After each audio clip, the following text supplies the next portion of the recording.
Esto es A Fondo, un espacio diseñado para discutir los temas más relevantes del ámbito nacional desde una perspectiva de la Universidad Nacional Autónoma de Honduras, tanto con invitados nacionales como de la máxima casa de estudios del país. Bienvenidos.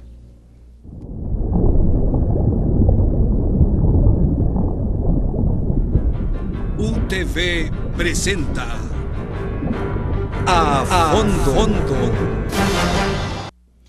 Este día fue presentado a la sociedad hondureña en general un informe por parte del Observatorio de Violencia de la Universidad Nacional Autónoma de Honduras, donde se han dado a conocer puntos bien interesantes, sobre todo de que en el primer semestre del 2013 alcanzaron los 31 homicidios relacionados a barras, maras y otros grupos del país. También se señala que la mayor violencia se sigue concentrando en ciudades como Tegucigalpa y San Pedro Sula, siendo la zona norte la más violenta del país de acuerdo a las cifras reveladas este lunes. Honduras en los últimos años se ha convertido en uno de los países más violentos del mundo, lo cual ha quedado plasmado en los informes que el Observatorio de la Violencia de la Universidad Nacional Autónoma de Honduras ha presentado, en el que se ha reflejado que en el 2011 la tasa de homicidios fue de 86.5 por cada 100.000 habitantes y en el 2012 de 85.5. Me refiero, entre otras cosas, a la necesidad de hacer avanzar la reforma policial, los procesos de depuración, la reforma al interior del Ministerio Público, la reforma en el sistema de justicia, que son tres áreas de actividad del Estado que deben trabajar de manera muy conjunta. Para expertos en la materia no es de dudar que la situación en el país se vuelve cada vez más caótica, debido a que no hay una verdadera política de seguridad, a pesar que fue una promesa de campaña del actual gobierno, por lo que urge un plan mediante el cual no solo se reduzcan los niveles de homicidios, sino que se ponga fin al estigma mundial de ser un país altamente violento. El Observatorio de la Violencia tiene una forma científica y sistemática de obtener esas cifras, o sea que son cifras creíbles. Por otro lado, basta únicamente abrir un periódico, ver un noticiero para darse cuenta que las cifras delincuenciales se han incrementado y continúan en esa ruta en nuestro país. También se necesita retomar el proceso de depuración de la Policía Nacional, poner en orden los cuerpos de protección ciudadana, los cuales han sido parte de la causante de los niveles de inseguridad, a pesar de haber sido creados para velar y cuidar a la población. Aparte de eso, la criminalidad común también ha aumentado, como ser robo de celulares, asalto, robo de carteras, todo lo que es el delito común ha aumentado considerablemente. Yo creo que el gobierno debe de tomar más acciones y menos política en cuanto al tema de seguridad y la inseguridad que vive el país en este momento. Con la creación de la policía militar, la ciudadanía ve una esperanza, no así los representantes de los organismos de derechos humanos y los de algunos partidos políticos, quienes aseguran que en Honduras lo que se necesita es más prevención y menos represión. Les presentamos a los invitados de esta ocasión con los cuales queremos discutir este tema y obviamente ampliar el panorama. En primer lugar tenemos a doña Migdonia Ayestas del Observatorio de la Violencia. Muchísimas gracias por estar con nosotros. Invitarnos. También a don Wilfredo Méndez. Don Wilfredo, gracias también por estar con nosotros. Con mucho gusto. Vamos a iniciar a hablar sobre este informe. Si usted nos cuenta los puntos más relevantes del mismo y don Wilfredo, tal vez podemos ir haciendo un análisis y comentar qué le parece cada uno de estos puntos. Bueno, en primer lugar, la Universidad Nacional Autónoma de Honduras, a través del Observatorio de la Violencia y en voz de nuestra señora rectora Julieta Castellanos, se presentó el boletín en su edición número 30 de enero a junio del presente año, donde nos muestra información sobre las causas, muertes violentas de causa externa de lo que va de estos 6 meses. Y temas importantes que se presentan en este boletín es que de enero a junio va 41.5 es la tasa acumulada de homicidios en el presente año, que ocurrieron 3.547 muertes violentas. En comparación al año anterior, fueron 64 casos menos, lo que representa una disminución de 1.8% de los homicidios. 591 homicidios al mes se presentaron en estos 6 meses, y en promedio son 20 víctimas diarias. Los días más afectados en estas muertes violentas son sábado, domingo y lunes, con un 49.3% de las muertes violentas, y en 3 departamentos son los que se concentran la mayor cantidad de homicidios, que son Cortés, Francisco Morazán y Lloro, con 2.079 muertes violentas. Pero es importante señalar también que en 19 municipios del país es donde se concentra el 67.3% de la violencia. De los 298 municipios que tenemos en Honduras, 19 municipios son los que se desarrolla mayor violencia. De esos son 11 de los departamentos del país. Pero también que sigue siendo el arma de fuego un principal instrumento de muerte, y en muchos casos también de lesión, con el 85.4% de las muertes violentas es por arma de fuego, y el 78.2% de las víctimas tienen entre 15 y 44 años, es decir que la violencia afecta más a los hombres, a los jóvenes, que son los que tienen el principal factor de riesgo para ser víctima de la violencia. Don Wilfredo, ¿cómo ve? Yo siento estas cifras como que cada vez peores, ¿no?, en comparación a otros años.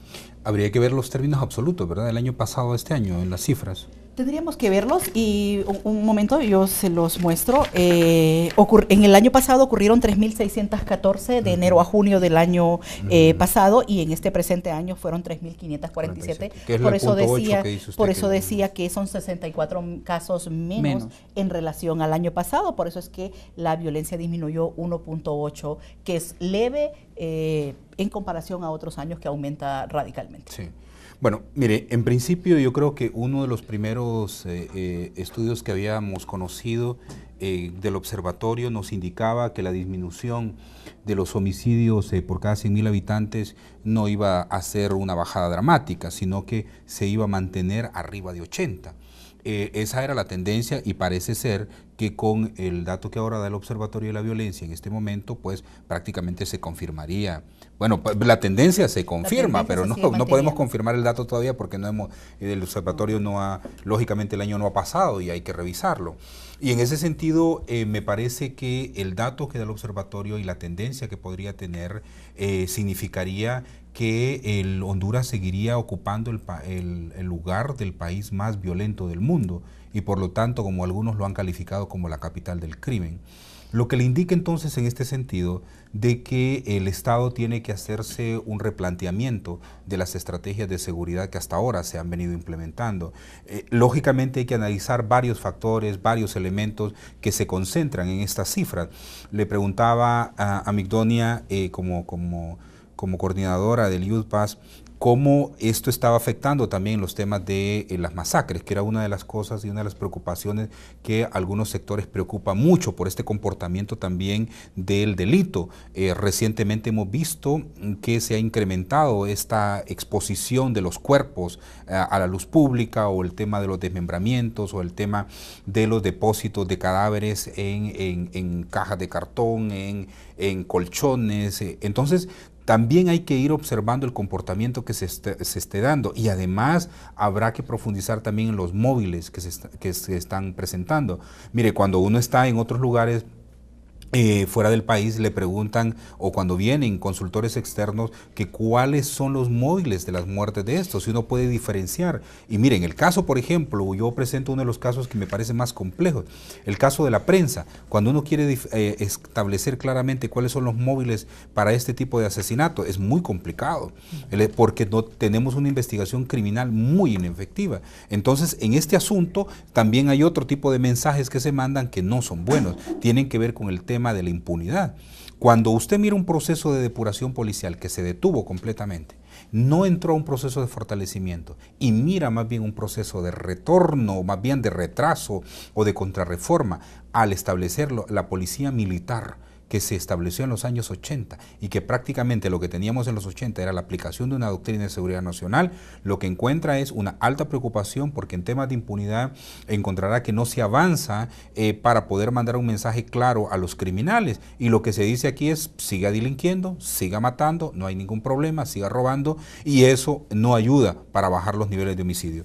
A mi juicio, lo que ahora presenta el observatorio y como podría cerrar el año la tasa de homicidios por cada 100.000 habitantes, y a eso hay que agregarle un elemento que creo que el observatorio va teniendo algún nivel de medición, pero que hay que avanzar. Hay municipios que pudieran presentar, si la media en este momento es 85.5 muertos por cada 100.000 habitantes, hay municipios que pudieran tener hasta 8 muertos por cada 100.000 habitantes, o pudieran no tener homicidios como en algunos municipios que menciona Migdonia. Sin embargo, el tema de la violencia intrafamiliar, el tema de la violencia doméstica, podría encontrar en esos municipios una presencia de un 90% o prácticamente que todas las casas son objeto de violencia. Entonces yo creo que hay elementos muy ricos para discutir ahora. Estos documentos, lejos de estarlos contradiciendo el gobierno o de estar peleándose con el Observatorio de la Violencia por estas cifras, debería de tomarlos y debería de empezar a replantear sus estrategias contra el crimen.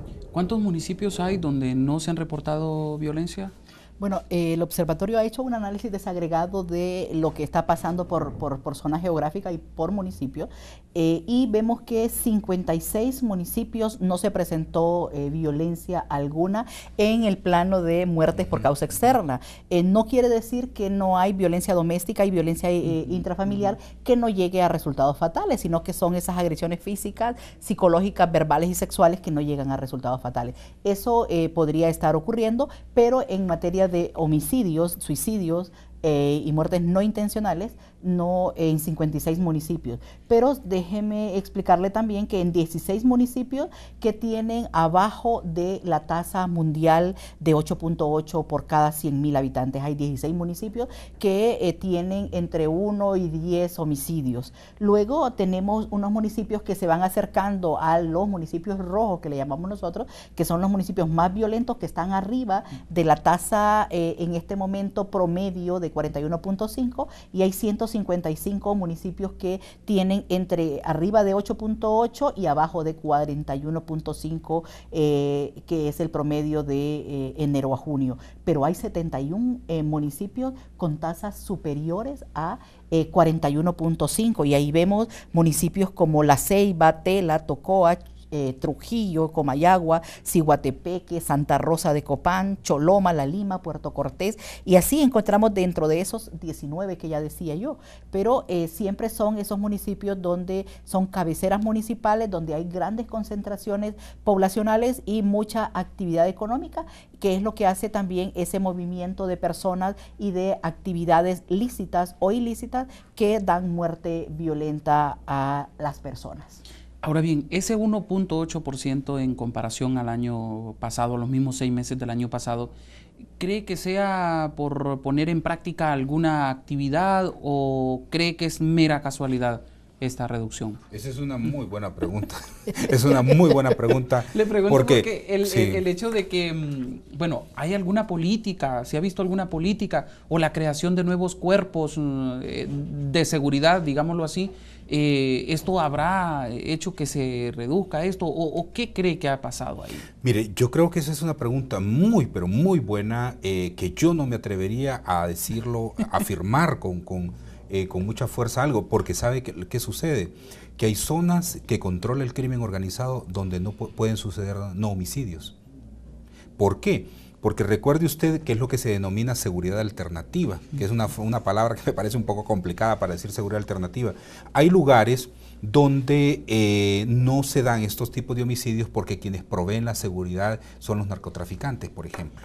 Entonces, pueden suceder este tipo de choques entre grupos, ya sea por pelea de territorio o por pelea de actividad ilícita en otras regiones o en otros lugares, pero no necesariamente. ¿Ve por qué es lo difícil decir ¿Qué sucedió? Porque si yo me pongo a pensar en las acciones que el Estado ha determinado y ha impulsado, yo diría que me costaría aceptar que esas muertes que no se dieron sea producto de ese tipo de acciones. Y además porque hay una tendencia a nivel centroamericano de reducción de, ya mirábamos en un encuentro centroamericano, donde también todos los países de Centroamérica tienen una reducción de las muertes violentas en este momento, o sea que también se vuelve una tendencia de bajarle el nivel a la violencia para pretender que también no es un país violento, aun cuando tengamos una tasa tan alta de homicidios que nos hace exhibirnos al mundo como uno de los países más violentos. Mire, yo recordaría, y siempre yo recuerdo ese ejemplo que nosotros nos ponían en el caso colombiano, cuando Pablo Escobar Gaviria es capturado y es enviado a Estados Unidos. Y luego, entonces, él, ¿cómo se llama? Bueno, Pablo Escobar es asesinado, ¿verdad? Claro. Entonces viene y asume el control de los territorios don Bernardo. Entonces, el nuevo capo, el que viene a sustituir a Escobar Gaviria. Y yo lo que le quiero referir es lo siguiente, lo que sucedió ahí, lo que se tenía en Medellín, aquella campaña, aquella acción de terror que tenía instalada Pablo Escobar, sucede que con este nuevo capo dice un momento, mire, yo no quiero tanta muerte. Entonces, si un grupo me mata a alguien, yo lo mando a matar a alguien. Entonces, sucede que a partir de ahí la disminución en las muertes fue dramática. ¿Pero quién impuso el orden ahí? Le impuso un propio narcotraficante. Por eso lo que todos y todas conocemos como gobernabilidad, en ese momento se le llamó donbernabilidad. Por ese paso. Entonces, ahí es donde yo creo que hay que ver cuáles son también los elementos de control que Migdonia menciona en otros países. Recuerde usted que la tendencia, por ejemplo, y el control que dio de mano dura México contra los narcotraficantes hicieron que se vinieran al sur. Y entonces empezaron a controlar Guatemala, Honduras en particular, con presencia en Belice también, menos en El Salvador y no en Nicaragua, que ahí hay que hacer otros análisis posteriores. Pero lo que significa que también pudiera ser que la lucha contra el narcotráfico, contra el crimen organizado en otros sectores pudiera tener un nivel de beneficio. Yo creo que sería importante hacer un análisis también si alguna acción en particular ha generado algún impacto positivo dentro de Honduras, porque yo creo que es bueno también relevar las buenas prácticas que se están dando. Yo creo también en este asunto, para ir buscando respuestas, que a nivel municipal hay un mayor compromiso por los alcaldes. Yo he visto con muy buenos ojos alcaldes que tienen mucha más claridad en su pensamiento que el propio gobierno central, incluso a municipalidades nacionalistas cuyos alcaldes tienen un alto compromiso. Hay acciones también que los organismos internacionales han venido a presionar de distintas formas para poder ayudarle al país en materia de seguridad. Mire, los niveles que tenemos de presencia de comunidad internacional en el país, en barrios, colonias, políticas locales, políticas nacionales, acciones, estrategias, es un montón.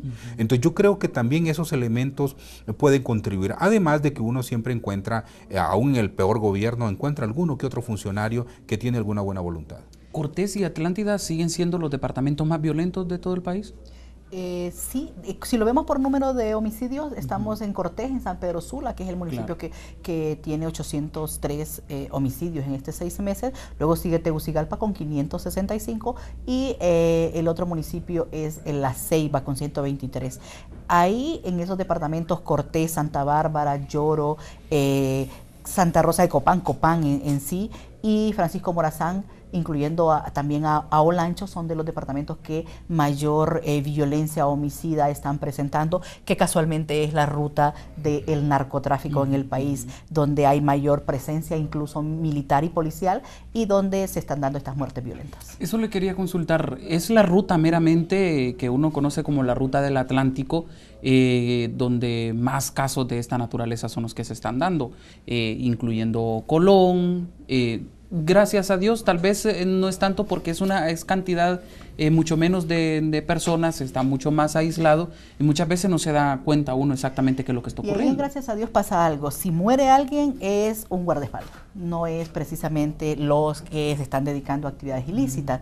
Y en el caso que tuvimos hace poco de las 17 personas que murieron violentamente, fue un enfrentamiento entre dos bandas criminales que vamos a saber cuando estemos en la mesa de validación cuántos realmente son y cuántos presentan las fuentes oficiales, que ese también es un trabajo que el observatorio muy objetivamente desarrolla y compara fuentes oficiales con medios de comunicación y otras fuentes que tenemos en las zonas como los observatorios locales, precisamente para tener lo más cercano a la realidad de lo que está pasando en el país. Porque, por ejemplo, se nos decía que no habían denuncias de homicidios y nosotros investigando y viendo toda la información que la misma fuente oficial nos establecía, hay 3.521 denuncias de que ocurrieron homicidios en el país y son 3.547 homicidios, ves que está cercano a lo que se está presentando.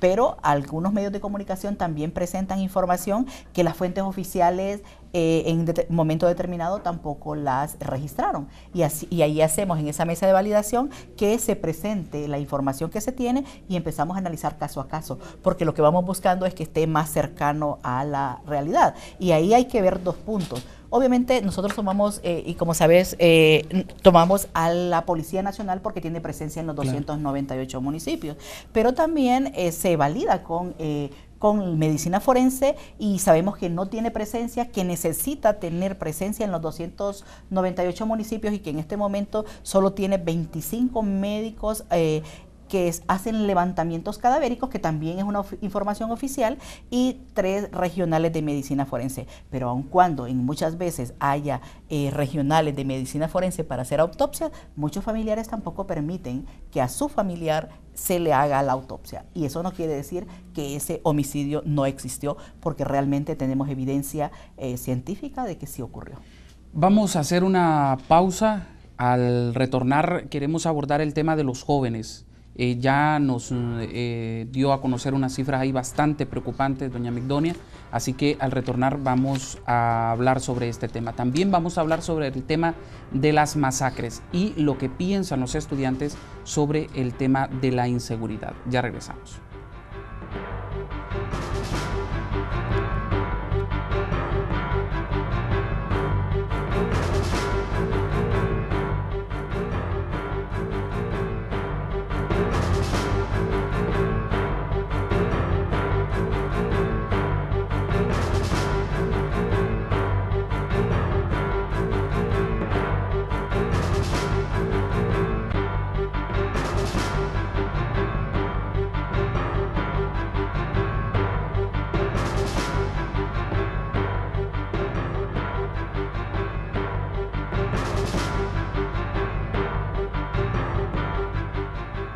Yo quiero libertad. Yo demando justicia. Yo merezco que me traten bien. Yo aspiro a un sueldo justo. Yo quisiera un techo y comida. Yo deseo que me tomen en cuenta. Yo deseo no ser discriminada. Yo deseo protección, salud, educación, un patrimonio, casarnos, trabajo, participación, seguridad social, igualdad, vivir en paz. Yo exijo el respeto a mis derechos. Él, ella, ellos, todos los seres humanos tenemos algo en común, nuestros derechos humanos, para vivir con dignidad y en igualdad. Los derechos humanos son tuyos, vívelos, exígelos, respétalos y defiéndelos.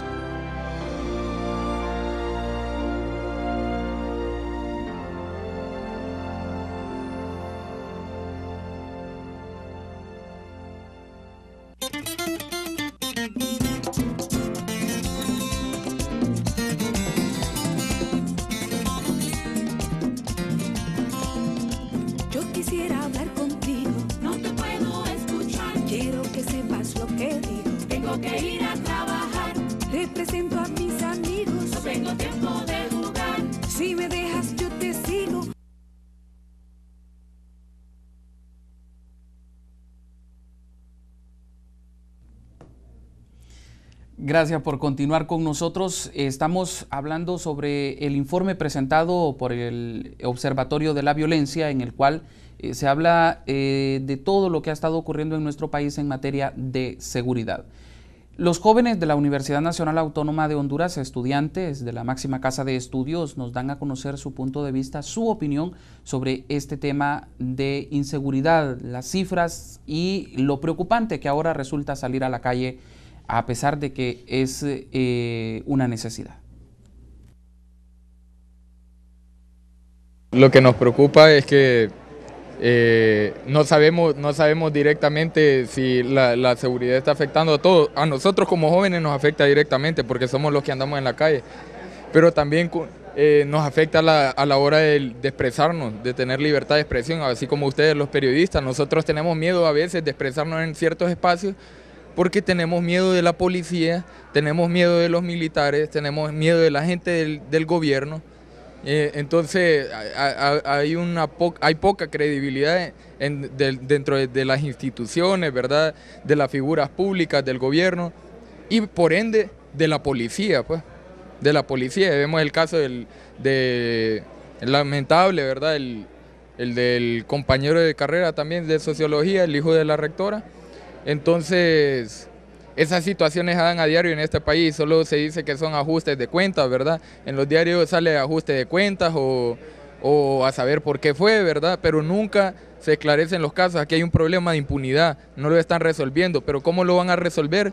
Si vienen y desde el Congreso se hace de manera arbitraria la elección de un fiscal general cuando no debe elegirse en el momento en el que lo eligieron, ¿verdad? Sino hasta el próximo año, el próximo Congreso debía elegirlo y ni siquiera debería de ser el Congreso el que debería elegir el fiscal general, ¿verdad? Debería de ser una estructura autónoma, como así lo dice la Constitución. Pero se eligió el fiscal general y nosotros sabemos que es para cuidarle las espaldas a don Juan Orlando Hernández, ¿verdad? Porque no sabe si va a ganar las elecciones, ya que las encuestas están bien fuertes, pues, y él va abajo, pues, no ha subido. La verdad sí, ay, qué joven no ha sido asaltado, la verdad, dentro de la universidad, afuera en los busitos. Y créanme que sí se siente feo al momento que te encañonan con una pistola, porque vos sabes, ay, qué rayos, aquí nos vamos a morir o algo así. Pero primeramente Dios que nos cubre, ¿me entiendes? Salimos con la protección de Él, o sea, nosotros salimos de la casa y no sabemos si vamos a llegar. De la inseguridad sería la problemática que estamos viendo, la criminología de salir a las calles, sería el temor de nosotros mismos, más que nada, de salir a las calles y saber que estamos inseguros, que no tenemos una seguridad así, digamos, fuerte, que nosotros podamos decir que salgo a la calle y estoy bien. El odio ha aumentado bastante y el problema no se sabe cómo reducirlo, pues. Eso es lo que me preocupa, que ahora, bueno, por ejemplo, antes los problemas se resolvían con peleas, algo así, pero ahora el extremo ha llegado hasta quitarle la vida a las personas. La inseguridad es que al momento de salir de casa, por ejemplo, al dirigirnos a cualquiera de nuestros espacios como jóvenes, corremos el riesgo de que podemos ser atacados no solo por los delincuentes organizados, sino que hasta por miembros de las diferentes instituciones armadas por el hecho de pensar diferente. Entonces, lo que nos preocupa es no solo el hecho de movilizarnos, también de expresarnos y que no se nos respete dichas acciones en un país altamente conflictivo y violento. Bien, ahí está la opinión. ¿Qué les parece? ¿En qué podemos resumir las palabras de los jóvenes sobre este tema de inseguridad? Bueno, mire, no se me olvida a mí el último informe que presentó el Estado de la Región, ¿verdad? En el que tiene una expresión y dice que cuando el mercado no le brinda trabajo al joven y el gobierno también lo desatiende en trabajo o educación, entonces hay alguien que sí le brinda la mano, es el crimen, llámelo común o organizado. Y a eso agréguele usted que a los jóvenes se les ha visto como victimarios. Y no como víctimas de un sistema que los excluye, los margina, y además hay otro elemento que es bastante grave. Ser joven es un gran peligro en el país, como Migdonia lo menciona, pero ser joven y ser pobre es una desgracia completa. Y no digamos a eso si le agrega joven, pobre y mujer, tiene una condición completamente desfavorable. Entonces, en este marco, los niveles que estamos viendo nosotros, tanto como víctimas como victimarios, son temas centrales de Estado que deberían de asumirse y deberían de buscar acciones precisas hacia un foco particular. Si usted mire las tendencias que le dan entidades técnicas, científicas, cuáles son aquellos grupos más vulnerables, entonces, o vulnerabilizados, debería de poner focos de atención ahí, o como muy bien Migdonia lo mencionaba, ¿cómo es posible? Yo no entiendo que se mencione otra vez Imagínese, yo digo que solo un tonto le toca varias veces decirle un problema y volverlo a tratar de la misma forma y no resolverlo. Mire, armas de fuego vuelve a decir 85.4, que es la misma tendencia práctica que tenía el año pasado y los años anteriores. ¿Cómo es posible que con apoyo de la universidad, con apoyo de CIPRO, de otras instancias de sociedad civil, con apoyo de la comunidad internacional, se trabajó una nueva ley de armas y usted tenga que el Congreso de la República le dio trámite a cualquier cosa, menos a esto que es un instrumento de muerte? ¿Cómo entiende usted que Honduras va a entrar a tener el bono demográfico, que es cuando tiene usted un grupo de juventud que es con toda la fuerza laboral y lo demás, y no está, y más bien está matando su propia, y se está muriendo su propia juventud? Entonces, en ese sentido, creo que el replanteamiento que debe hacer el Estado en ese sentido de focalizar un nivel de atención a la gente joven que está muriendo es muy alto, y a eso Migdonia lo desarrollará con mucha mayor precisión, y yo diría más bien cómo entender, por ejemplo, el tema del suicidio. Habría que ver en este asunto cómo hasta el comportamiento del suicidio de este año de la gente joven, porque mire, un compañero decía, lejos de causar un daño a otros, los jóvenes se causan daño a sí mismos con un nivel de suicidio. ¿Y qué significa el nivel de suicidio en este sentido? La falta de oportunidades, la falta de atención, llámele usted, de la familia, del Estado, de la iglesia, de las organizaciones sociales. ¿Qué está pasando en nuestra sociedad con estos niveles latentes de desatención para nuestra gente joven y con estos niveles de muerte que en este momento pues el observatorio nos dice, señores, señoras, por parte del Estado, organismos nacionales e internacionales, pongamos atención en una situación que no logramos avanzar? Yo no sé ustedes, pero yo pude observar en ellos miedo, preocupación, estos y otros factores también. Y todavía desconfianza a la autoridad estatal, ¿verdad? Incluso también. Ahí tenemos que analizar dos cosas. Primero, desmitificar el concepto de joven. Joven no es la persona que no entiende, sino que la que tiene mejor información, y eso lo han demostrado en este momento estos jóvenes universitarios que ya tienen plena conciencia del contexto social en que les ha tocado vivir, un contexto social donde se les excluye pero también se les margina. Y propiedad al hablar en este momento. Y tienen una propiedad al hablar, saben de lo que están hablando, están teniendo desconfianza de las instituciones estatales que devienen dar seguridad a sus personas y a sus bienes, que en este momento hay mucha preocupación. Pero también ver que estos jóvenes son victimizados, como ya lo decías, y ahí hay doble función. Primero, que los excluimos de un sistema social hondureño, pero también los sacamos fuera del país. Estos jóvenes que estamos matando, no les estamos ofreciendo acceso a educación, a salud, a fuentes de empleo y empleo digno sobre todo, porque por ser jóvenes no tienen experiencia, entonces ¿quién les da trabajo y en qué momento adquieren esa experiencia? Pero también los excluimos del país. Somos un país expulsor de jóvenes. Los matamos, los marginamos, pero también los impulsamos a que se vayan del país y después esperamos que nos manden remesas. Esa es una preocupación también. Somos un país eminentemente jóvenes que estamos sacando a todos los días jóvenes que se van por miedo, por desesperanza, por falta de oportunidades, y se van a buscar un sueño en otra parte donde debería ser por identidad nacional en este país que deviene de sus hijos. En las cifras que usted nos presentaba, nos hablaba de que la mayor cantidad de homicidios se da entre 17 a 44 años, ¿no? Quiero que le desagregue algo más. Decíamos que de 15 a 44 años el 78.2% de los homicidios se da en este rango etario, 78.2%. Wow. Pero haciendo sumas en este momento, vea usted que hay 1.739 jóvenes de 10 a 29 años, es decir, es el 60% de los jóvenes que están muriendo en este país. No podemos culpabilizar a los jóvenes si son a ellos mismos a los que los están matando. No podemos decir que son los jóvenes los victimarios cuando realmente son las víctimas. Muchos estudios a nivel centroamericano han establecido que en maras y pandillas solo eran responsables del 1% de las muertes violentas. Hay que hacer mayor investigación científica criminal, porque déjeme decirle también que el al 72.8% de los posibles móviles en que ha ocurrido esta violencia no tiene ninguna investigación científica criminal.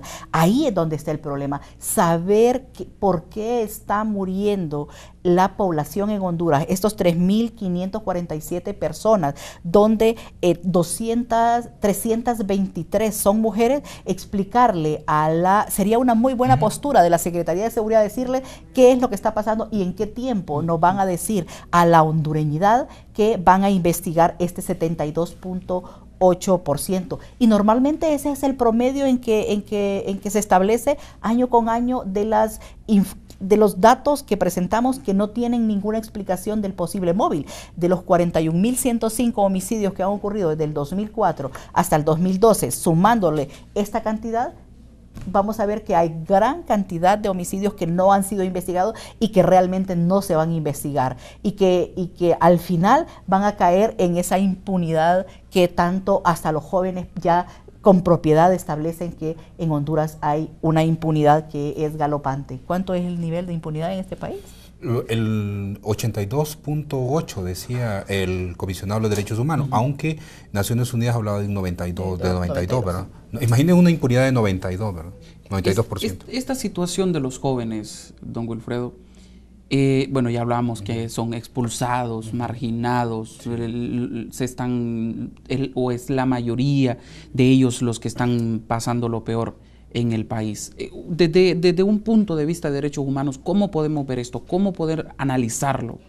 Mire, bueno, primero como un drama humano, ¿verdad? A eso agréguele usted, ¿cuál es la edad en la que a Honduras se está empleando la gente? Que entre 22 y 30 años físicamente, para decir por fuerza física me refiero, y que pasa después de alguna gente que después de los 35 años no obtiene trabajo, por ejemplo. Entonces, ¿cuál es su vida útil en este país? O sea, es que estamos hablando 10 años en los que le es útil a la patria. No puede ser. Eso no puede ser, es inaudito en cualquier sistema, ¿verdad? Entonces, en ese sentido, hay que buscar ese nivel de análisis social, ese nivel de análisis científico, ese análisis político, la propuesta que hay que hacer en estas materias para poder dar respuestas concretas y precisas. Y hay que ir entonces materializando algunos compromisos nacionales e internacionales que se tienen en esta materia. Pero el asunto es cómo hacemos replanteamientos en las concepciones que tenemos, licenciado Frank. Mire usted, ¿qué pasa con un muchachito? Y recientemente con la licenciada Migdonia mirábamos en análisis regionales, con un muchachito que usted encuentra, póngale usted de unos 18 años, ¿verdad? De 18 años que se encuentra fumando un cigarrito de marihuana. ¿Qué hacen? Lo apresan y lo meten a la cárcel. La pregunta ¿es un criminal o un enfermo? Entonces debe de serse tratado como enfermo. Entonces el enfoque que tenemos nosotros es de criminalizar todo en el país. Por lo tanto, ese muchachito, ese jovencito que usted mete a la cárcel en ese momento y lo meten y de pronto ni lo procesan al pobre, sale 5 años después cuando por presión de la familia o algo salió, ¿y cómo sale ya? Como un criminal. Es decir, metió a una persona que tenía en ese momento un problemita ahí, llámelo usted de enfermedad, pero luego el tratamiento que se le da. Por lo tanto, hay que hacer un replanteamiento del Estado, cómo está abordando el delito en el país. Si no tenemos nosotros ese replanteamiento, tiene que ver también con justicia. Usted recordará muy bien que hubieron personas que murieron en los centros penales que ya tenían su carta de libertad. Entonces, ¿cómo usted entiende ese tipo de cosas? ¿Cómo entiende usted que delitos menores tienen condenas que están pagando altísima? ¿Y cómo entiende usted que ningún rico esté en las cárceles? Y me refiero a los millonarios que han mal habido su dinero, porque hay empresarios muy buenos en el país, pero esos empresarios que han desfalcado al Estado, que han hecho desfalcos al Estado, perdón, que han hecho contrabando, que no tienen misericordia alguna en poder decir voy a construir tales cosas y al final el pueblo termina, o voy a comprar medicamentos y está jugando con la vida. Entonces yo creo que esos contrastes hay que poder revisarlo, y yo creo que hay un elemento para terminar, dos factores muy importantes en la administración, que tiene que ver la buena y la sana administración. Gente con la misma plata, y recientemente alguien ponía el ejemplo de la rectora, con la misma plata ha hecho muchísimo más que otros no hicieron. Entonces la pregunta es, ¿qué pasó con esa plata antes? servía como un centro de politización y un centro de corrupción. Entonces, yo creo que la buena administración y la sana administración son dos temas fundamentales en los cuales tenemos que estar conscientes, que los temas de los homicidios, que los temas de la violencia, estamos claros que no son un problema de los uniformados, es un problema de toda la población, es un problema de todas las instituciones del Estado, por lo tanto tiene muchas causas. Yo siempre hago un ejercicio y les pregunto, ¿por qué un hombre roba? Preguntémonos por qué. Entonces la gente empieza a sacar una serie de cosas, porque no tiene valores, porque no tuvo familia, porque no tiene trabajo, pero en ninguna parece que es un problema de la policía, es un problema de un sistema que está muy mal planteado. Y hay otro elemento, para concluir ahora sí, que tiene que ver con el tema de Nicaragua. La pobreza no es una condición para delinquir, ni la policía decir que no tiene suficiente dinero para hacer las cosas para no ser eficiente. Si no, mire Nicaragua. Un país tan pobre como nosotros, con una policía altamente eficiente y con una población que no tiene los niveles delictivos que tiene aquí. Sin embargo, el nivel de pobreza no es una condición para decir que alguien es un criminal, porque ya lo sabemos, hay millonarios aquí que han generado su fortuna de forma mala vida. El tema de las masacres, solo en estos 6 meses, ¿cuántos se reportaron? Bueno, en la presentación establecíamos que de enero a junio hay 62 homicidios múltiples. Nosotros queremos usar el tema de homicidios múltiples precisamente porque en una escena del crimen ocurren más de 3 homicidios o personas muertas violentamente en esa misma escena. ¿Y por qué no queremos usar el tema masacres? Porque es seguirle el juego a los delincuentes y volver a establecer esos apellidos que le ponen a colombianos, en este caso de las masacres. Fue creado en Colombia precisamente, igual que el sicariato, ¿no? O sea, es un ejercicio que Pablo Escobar hace en Colombia cuando manda a matar en motos a las personas. Pero confirme, por favor, en este caso, de enero a junio ocurrieron 62 homicidios múltiples. De esos 62 homicidios múltiples fueron 221 personas las que murieron en esas escenas. No estamos hablando de 3 homicidios en cada escena, es decir, que de 2, 1 y 2 no lo estamos considerando. Eso es un replanteamiento que Naciones Unidas establece cuando habla de masacres o homicidios múltiples. ¿Y eso en comparación al año pasado como...? Estamos casi en el mismo nivel. El año pasado ocurrieron 120 homicidios múltiples. Estamos a junio y estamos casi iguales. Pero eso es una preocupación, o sea, ya dar muerte violenta indiscriminadamente y no a un objetivo específico, donde van niños, mujeres y adultos mayores, es un total abandono y respeto a la vida. Si alguien tiene problemas con una persona, lo ideal es que vaya tras el objetivo, pero no que dé muerte violenta a toda la familia o a un grupo de amigos que estaban con él o que están pasando por él, porque también en esos homicidios múltiples no sabemos si dentro de ellos hay personas que no tenían nada que ver con el problema y murieron sin que estuvieran involucradas. Don Wilfredo. Sí, mire, en esto de las masacres, como decimos nosotros, y en alguna medida para también llamar la atención del Estado, para que se preocupe más, realmente es una cuestión altamente preocupante, además de los factores que menciona Migdonia, pero también hay que ver otro tipo de comportamientos, como le mencionaba. ¿Cómo entendemos nosotros un hombre colgado del puente ahí para que todo el mundo lo vea? ¿Cómo entendemos nosotros un niño? ¿Cuántos años tenía? 3 años, el que decapitaron y cortaron sus 3 años. ¿Cómo entendemos ese tipo de cosas nosotros? ¿En qué etapa estamos? Pero algunos han preguntado, ¿ya hemos tocado fondo en relación a la violencia y el crimen en el país? Todavía no. Entonces, el asunto es, siendo la capital del crimen del mundo, teniendo este tipo de comportamientos, que más nos falta. Entonces, hay que tener mucho cuidado. Y mire, y un tema que realmente le demuestran las cifras, y el observatorio también lo ha demostrado, es el tema de la presencia militar en las calles. Yo estoy clarito, porque mi oficina ha hecho investigación sobre eso, grupos de jóvenes también, que la gente se siente confiada y se siente más protegida cuando hay militares en la calle. Pero en temas efectivos, en temas de combate al crimen, de la disminución de los homicidios, no es cierto, no funcionan. Y por el contrario, en algunos lugares se han convertido en un problema de violaciones de derechos humanos, y recuerde usted que hay varios civiles que han muerto en manos de militares. Entonces, sencillamente, se trata de buscar, la gente dice, a mí no me importa quién me resuelve el problema de seguridad, pero que se resuelva. El problema es que lo que ha hecho el Estado hasta el día de hoy, el gobierno, no ha funcionado en materia de seguridad, y por el contrario, hay como una sensación de que matar no importa, como muy bien Midonia lo dice. Hay un grupo de, hay 2, 3 personas tienen un problema, no se mueren esas 2, 3 personas, sino el que encuentre por delante. Entonces yo creo que aquí hay que, no sé, a estas alturas ya del gobierno, creo que ya no podrá hacer nada, ya usó todas las estrategias que tenía, usó todos los estrategas que tenía, es muy complicado, por lo tanto yo creo que la sociedad hondureña, las universidades, tendremos que presionar más frente al gobierno que venga para poder obligar a cierta toma de decisiones, si no el desfiladero por el que vamos es desproporcional. Pero hay algo importante ahí y yo establecía que es importante, y es que el tema de la seguridad, si bien hay que politizarlo, no debe ser un asunto de campañas políticas, precisamente porque se quedan cortos al momento de que los evaluemos o que la ciudadanía los evalúe. Por ejemplo, en este gobierno era trabajo y seguridad. Entonces la pregunta es, ¿eso lo tenemos en este momento? ¿Tenemos una verdadera seguridad? Dice, ¿cómo medíamos nosotros la propuesta de seguridad del Lobo? ¿Sí, cuál era?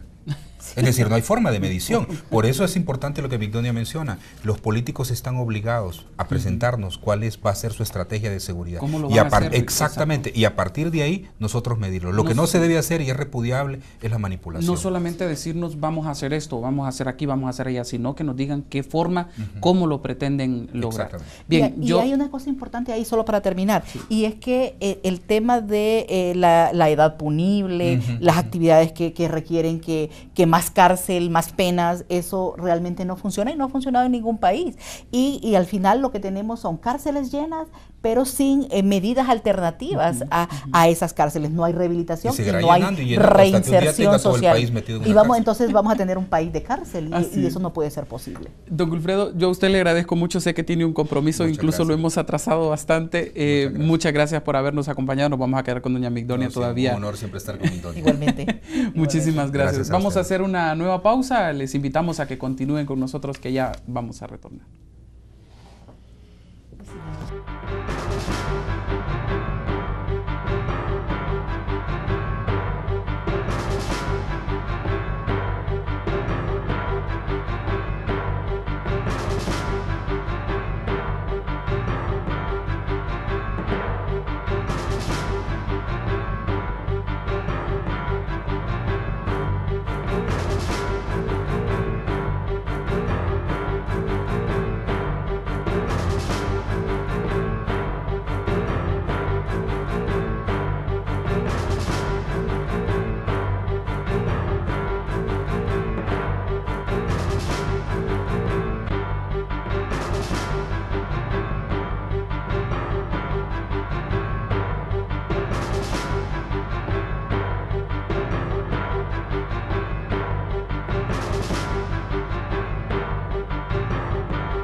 El cielo rojo del bombardeo, la tierra tiembla, se quema el viento, la calle sola pidiendo ayuda, la esquina rota come basura y el mundo es frágil como ese niño que mira tierno hacia algún futuro, y el mundo es duro como la piedra que rompe el vidrio aunque no la escucho.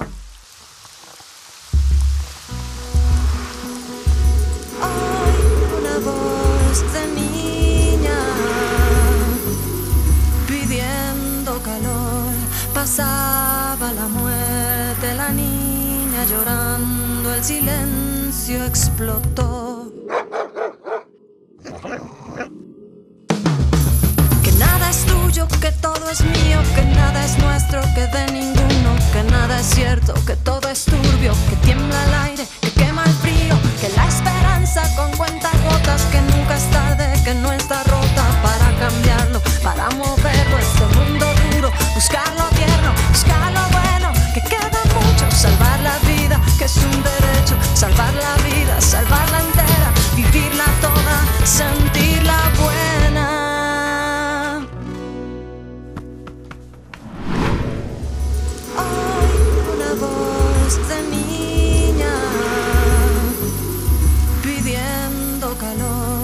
abrazaba la muerte, la niña llorando, el silencio explotó.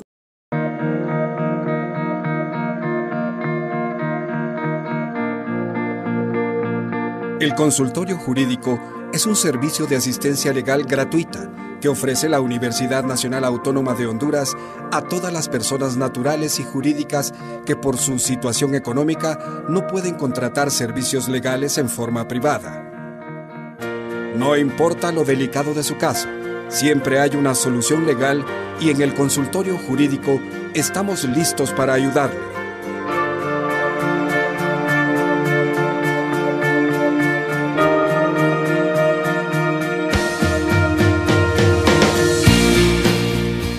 Aquí resolvemos otros problemas de orden jurídico que puedan afectar su vida diaria y su seguridad social.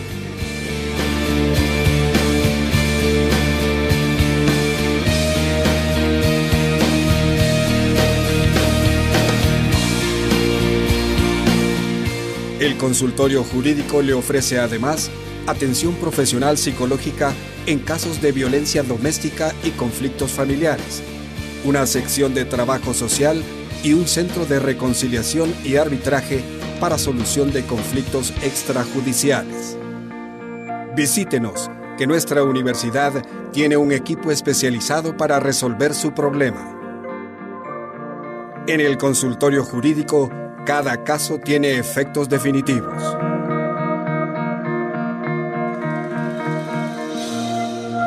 Gracias por continuar con A Fondo. Estamos abordando el tema de este informe presentado por el Observatorio de la Violencia, en el cual pues se desnuda la cruda realidad que se vive en el país y la forma como está afectando los niveles de inseguridad a la población. También tenemos el tema, ya hablamos del tema de los jóvenes, de los homicidios múltiples. También abordemos el tema relacionado a la cantidad de hombres, la cantidad de mujeres que han sido asesinadas en este primer semestre del 2013. Bueno, esa también es una de las preocupaciones, como ya decía, el ser hombre es uno de los principales factores de riesgo y sobre todo jóvenes, porque en estos 6 meses que hemos presentado información, hay 3.224 hombres los que murieron, es decir, el 90.9% de las muertes violentas que ocurrieron en estos 6 meses son hombres, pero no más preocupante aún es que el 9.1% de las muertes violentas son mujeres, y aquí en estos 6 meses 323 mujeres murieron violentamente en lo que va de estos 6 meses. Y esto en el tema de muerte violenta de mujeres y femicidios es una de las preocupaciones como instituto, como observatorio de la violencia, porque vemos que año con año van aumentándose las muertes violentas de mujeres y femicidios, y vemos en esos contextos en que ocurre que siempre dan muerte violenta en sus casas de habitación o en los lugares baldíos, en los lugares públicos, y con mucho grado de saña que se está ocurriendo. Vea usted que en el 2011 ocurrieron 512 muertes violentas de mujeres y femicidio, en el año 2012 606, y vea que en estos 6 meses 323 ya va a superar, si las condiciones se mantienen, va a superar esos 606 que ocurrieron en el 2012, es decir que siempre va a seguir en aumento, ha ido aumentando en un 230% las muertes violentas de mujeres y femicidio, y esto es una de las preocupaciones porque muchas de esas mujeres es por mandarles un mensaje a sus esposos, a sus compañeros de hogar, que les dan muerte violenta. Sí, porque aquí podemos inundar las calles de policía militar, de militares, de lo que sea, pero mientras no trabajemos a futuro, a volver a la familia, a concientizar a los jóvenes, al niño, a buscar de forma pacífica solventar los problemas, yo creo que aquí vamos a seguir en esta situación. Y si ahorita estas cifras se mantienen así como un bote sobre el agua, dentro de poco tiempo eso puede hasta reventar y ser peor la situación, ¿no? Y es que ahí es importante enseñarle dos cosas a la ciudadanía, y son los mecanismos alternativos de solución de conflictos. Estamos viendo que estamos en esta época post-golpe de Estado, y ahí es donde es necesario enseñarle a la ciudadanía que hay otras maneras de resolver los problemas sin llegar a que un conflicto escale hasta llegar a una muerte violenta, y que es necesario también enseñarle a los jóvenes que siempre hay alternativas antes de el suicidio, que esto también es una de las problemáticas. Tanta violencia que estamos viendo, esas formas inhumanas, degradantes de violencia que se están ejerciendo en los cuerpos de las personas que ya después de muertas están haciéndole vejámenes. Esto también los jóvenes lo están viendo y se vuelve una escalada donde si vemos en el análisis de los suicidios, vemos que son en la temprana edad, en la juventud, donde se están desarrollando estos suicidios. Entonces, ¿qué ejemplo les estamos dando a los niños? Que no vale la pena vivir en este país, que este es un país sin esperanzas, y es necesario recobrar esa esperanza para enseñarles que sí vale la pena y que siempre va a haber un mundo mejor, una Honduras posible para poder disminuir la violencia y tener jóvenes que tengan esperanzas. En el caso de los suicidios, ¿cuántos se han dado y si la mayoría han sido jóvenes? Aquí podemos ver en el tema de los suicidios que fueron en este año 158 suicidios en análisis de 6 meses, de los cuales 36 fueron mujeres y 122 varones, es decir que el 77.7% de los suicidios fueron en hombres. Su edad, el mayor pico en relación al sexo es de 30 a 34 años. Y esto también es una problemática porque los suicidios empiezan, por ejemplo, hay 5 casos de suicidios de 5 niñas y 7 varones de 10 a 14 años. De 10 a 14 años hay esos 12 suicidios, pero de 15 a 19, cuando no han terminado de graduarse en los institutos, cuando ya muchos de ellos están ya teniendo relaciones sexuales, donde tienen una vida sexual activa, ya también en ese caso están suicidándose 9 mujeres y 15 varones en este periodo. Es decir que los suicidios es una preocupación y están en ese grupo que se establece de los 10 años hasta los 30, como bien lo establece la Ley Marco de Juventud, que es de 12 a 30 años, que son los jóvenes. Estamos en esa plena edad productiva, en esa plena edad de la madurez, donde se está conformando una familia, donde también se están graduando de la universidad y de los institutos, cuando están muriendo violentamente los jóvenes. Y en eso también hay que trabajar con el joven, hay que trabajar de cerca con ellos, hay que prepararles un futuro mejor, hay que ir hablando más del futuro de lo que estamos actualmente acostumbrados. El deporte es uno de ellos. Debemos de buscar la forma de que los gobiernos inviertan en los deportes para que el joven busque esa vía de escape, que el joven busque esa forma de poder salir adelante. Hemos visto deportistas a nivel internacional que han salido de la pobreza de una forma impresionante, pero han tenido apoyo del gobierno, han tenido apoyo de sus familiares. Acaban de pasar estos Juegos Universitarios, los Juegos Deportivos Universitarios, y hemos visto jóvenes con más ganas que otra cosa de salir adelante, y lo han logrado.